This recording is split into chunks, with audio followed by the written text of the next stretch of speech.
nation and say he dealing with transparency and putting the harshest of penalties on people who dealing with your oil money. You know, it reminds me of the IFMAS program, which was acquired by the Ministry of Finance under Ashni Singh, the minister, and President Jagdeo at the time. That IFMAS program had 9 modules, 9 or 7 modules.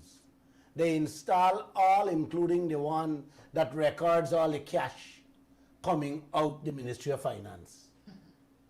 You hear that?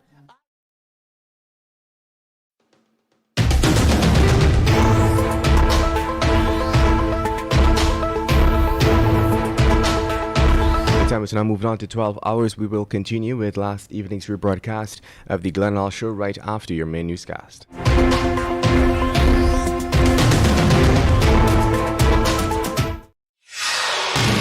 This is the news on top of the hour. Live from our studio in Georgetown. Kaieteur Radio, 99.1 FM.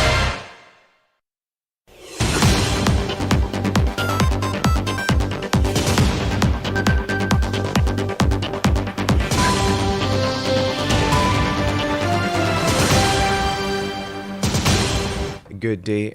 Welcome to your main newscast for Tuesday, January 4th, 2022. I'm Kevin Smith. And I'm Amrita Koshal. This is what you need to know. How ex-President Ramotar and Robert Prasad enriched friends with the Guyana's Kanji oil block.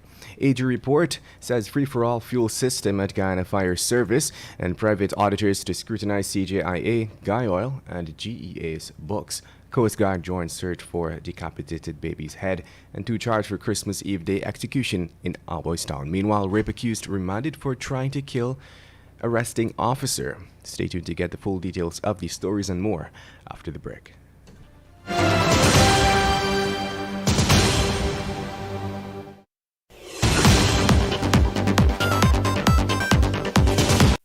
Nothing in life is free, but the MyDigiCell app is. You don't need to be on a data plan to use the app. You can conveniently chat with Ruby or an agent for help. Check your account balance. Activate a Prime bundle or gift it to a friend. Send credit. Check the Georgetown and Burpees Bridge schedules. Activate a roaming plan. Play Shake to Win for cool prizes. So don't worry about a data plan, buddy. Download the MyDigiCell app from the Google Play Store or the Apple App Store today. Digicel, better together.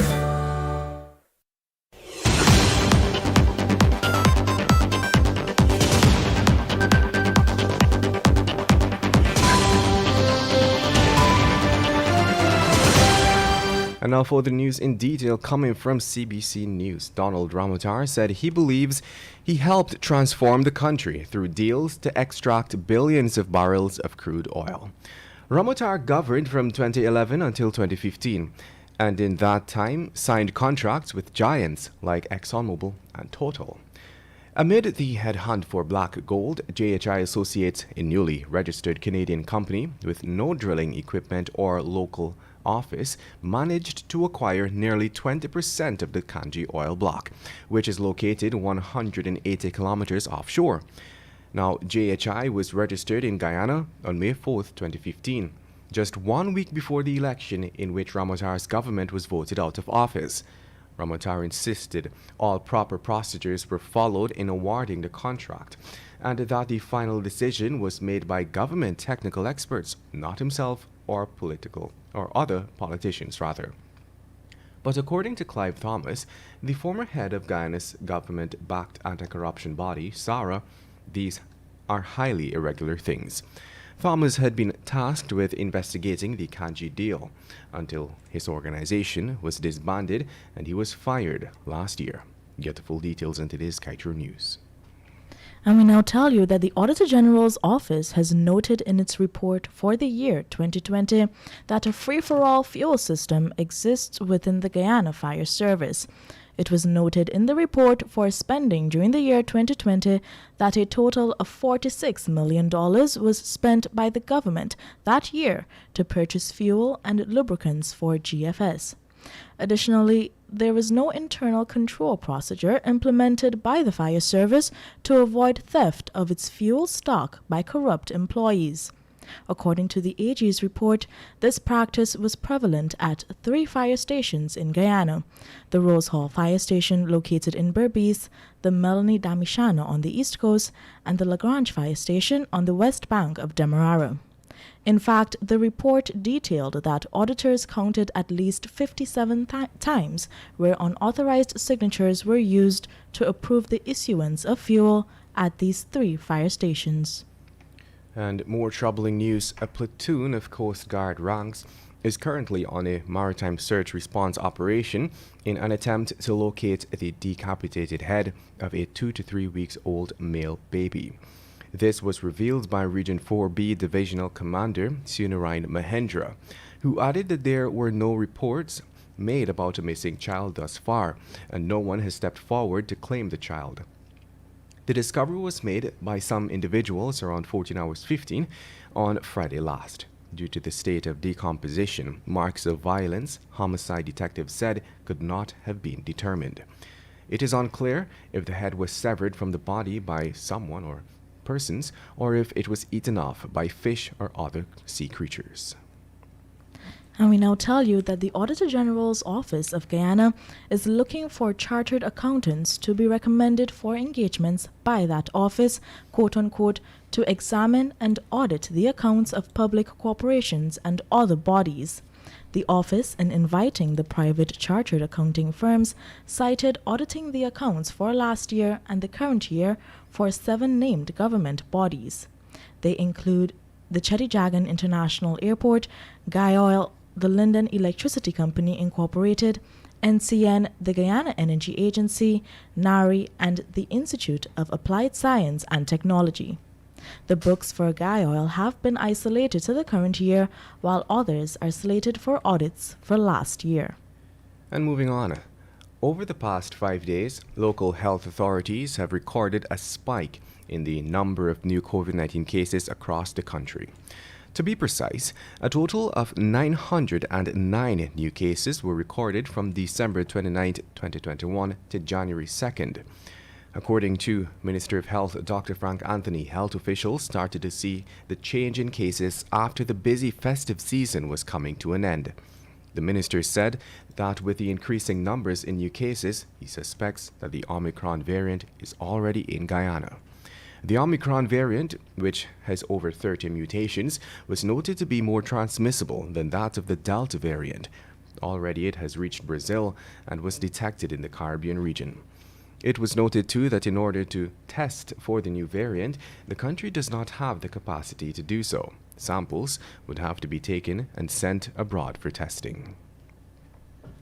Moving on, a 29-year-old laborer was yesterday remanded to prison for allegedly attempting to kill a member of a community policing group who was at the time attempting to arrest him on a statutory rape allegation.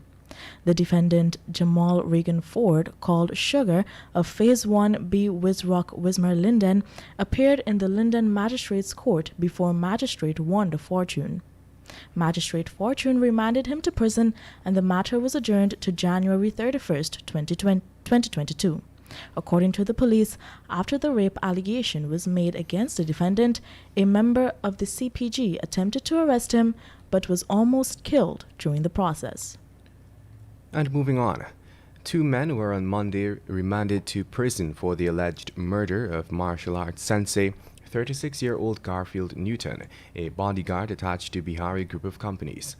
The accused, 25-year-old Darren Bailey of Parfit Harmony and 24-year-old Judah Vickery of Podrine Squatting Area, West Bank Demerara, made their first court appearance in the Georgetown Magistrates Court before Chief Magistrate Anne McLennan.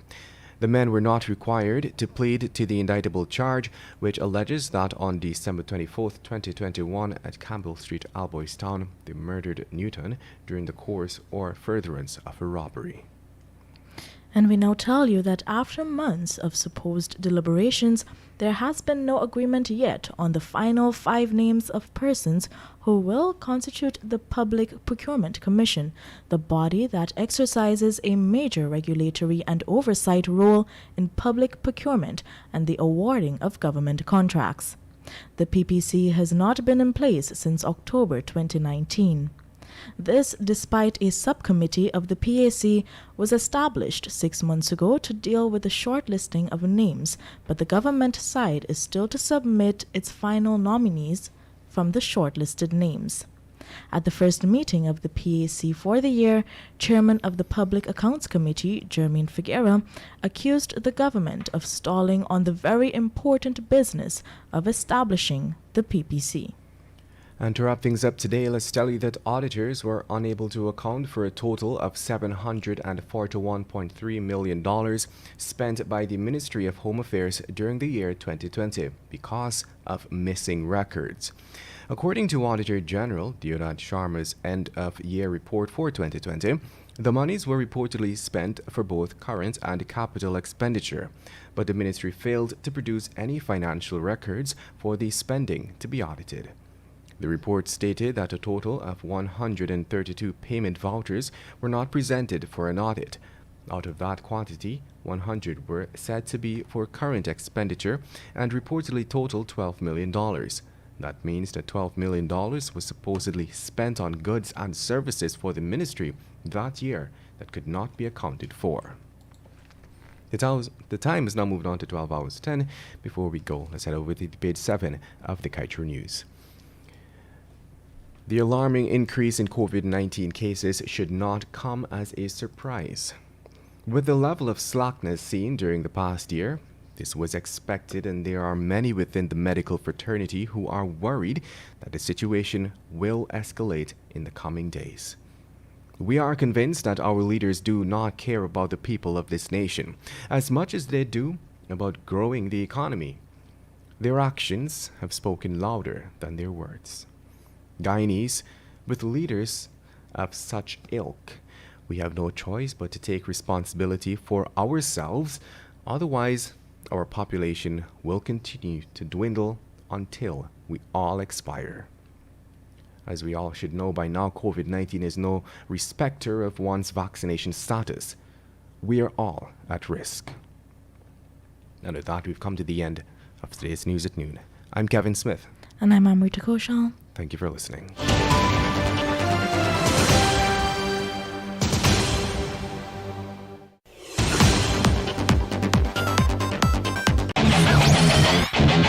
Want value for your advertising dollar? Then place your ads on Kaieteur Radio's newscasts. Streamed live on 6 different mediums, reaching